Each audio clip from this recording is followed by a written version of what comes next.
There's one place that doesn't cooperate, and it's the illegitimate regime in Venezuela. Not only do they not cooperate with us, they openly cooperate with terrorist and criminal elements. For example, they invite Hezbollah in Iran to operate from their territory.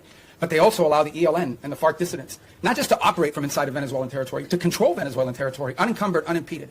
On top of that, we know that they are in cahoots with drug trafficking organizations. It's not that they don't. It's not just that they don't work with us against these organizations. Okay, it's that they openly, cooperate with these guys and allow them to operate. So these guys are, marching in and out doing whatever they want from Venezuelan territory, and it's a challenge. The walls are closing in on the Caracas regime. Secretary Marco Rubio has just signaled a devastating new phase in the fight for Venezuelan freedom, targeting the inner circle. For too long, the associates of the Maduro regime have lived in luxury, while the Venezuelan people suffered in poverty. But that era of impunity is coming to a sharp and clinical end. The United States Department of State, under the firm direction of Marco Rubio, has identified and neutralized the financial mobility of 7 key family members linked to the regime's most notorious enablers. We are talking about the relatives of Carlos Erik Malpica Flores and Ramón Carretero Napolitano.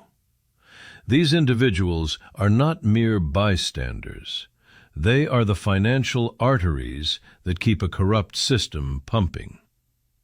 By cutting off their access to the global banking system, the Trump administration is sending a clear message. There is no safe harbor for those who profit from the suffering of their fellow citizens.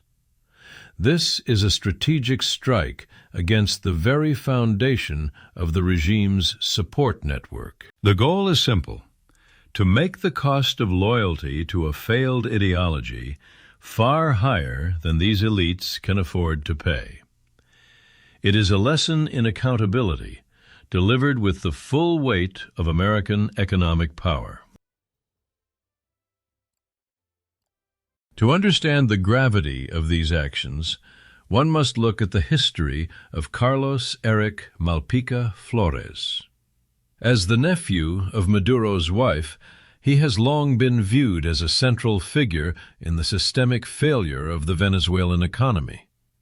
Investigations have consistently pointed to his role in managing the regime's illicit wealth, diverting billions that should have gone to food, medicine, and infrastructure. This isn't just about politics. It is about the total dismantling of a criminal enterprise masquerading as a government. The Treasury Department's recent findings suggest that these networks have been using shell companies and international proxies to bypass previous restrictions. However, the new administration is utilizing advanced financial intelligence to track every dollar. The message from Washington is unmistakable. The era of business as usual with the Caracas elite is over. We are seeing a relentless pursuit of justice that spans borders and generations. This is about ensuring that those who facilitated the tragic loss of Venezuelan prosperity are held responsible for their complicity in a decades-long crisis. What we are witnessing is the birth of a new American doctrine in the Western Hemisphere. Secretary Rubio's approach is not just about words, it is about decisive action. By targeting the family members of regime associates, the U.S. is applying a form of social and financial pressure that has never been seen on this scale. It creates a rift within the regime itself, as the children and spouses of these officials find themselves unable to travel, shop, or do business in the West. This intense opposition is designed to foster internal instability among Maduro's supporters. Critics of the regime have long argued that the only way to spark change is to make life uncomfortable for those at the top. Rubio is doing exactly that. He is highlighting the regime's open collaboration with adversarial actors like Iran and Hezbollah, framing the Venezuelan crisis not just as a regional issue, but as a direct threat to American national security. The administration is signaling that it will no longer tolerate a hostile entity in our own backyard that actively works to undermine democratic values and regional stability. The endgame is approaching. The sanctions announced on December 11, 2025, were just the beginning of a broader campaign to neutralize the regime's influence. With the support of leaders like Maria Corina Machado, the Venezuelan people are finding their voice again. They see that the United States is finally willing to do the heavy lifting required to break the cycle of tyranny. This is a measured and investigative approach to foreign policy, one that prioritizes the interests of the American people and the cause of liberty abroad.